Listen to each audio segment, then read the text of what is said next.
12:30 থেকে 5টা অবধি ওয়েট করার পর অবশেষে আমাদের আর কি 5টার সময় নাচের প্রোগ্রামটা আমরা করতে পেরেছি। খিদে পেয়ে গেছিলো জোরে, মাঝখানে আমরা কিছু খেয়েও নিয়েছিলাম, একটা চিকেন স্যান্ডউইচ খেয়েছিলাম আমরা সবাই।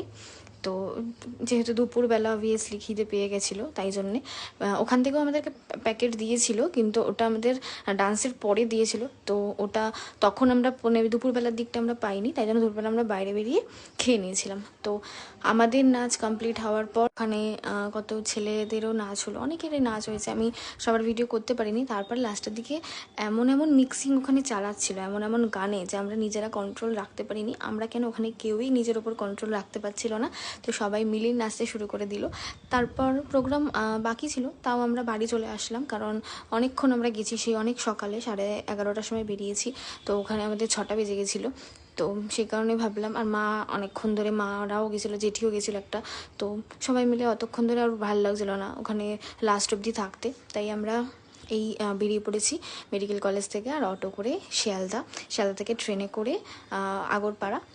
তো এই যে আগরপাড়ায় নেমে পড়েছি, আর আমরা সবাই মিলে বাড়ি যাচ্ছি। তো ভিডিওটা কেমন লাগলো তোমরা অবশ্যই জানিও, আর লাইক কমেন্ট করে দিও। দেখা হচ্ছে তোমাদের সাথে আবার কোনো নিউ ভিডিওতে, ততক্ষণের জন্য টাটা।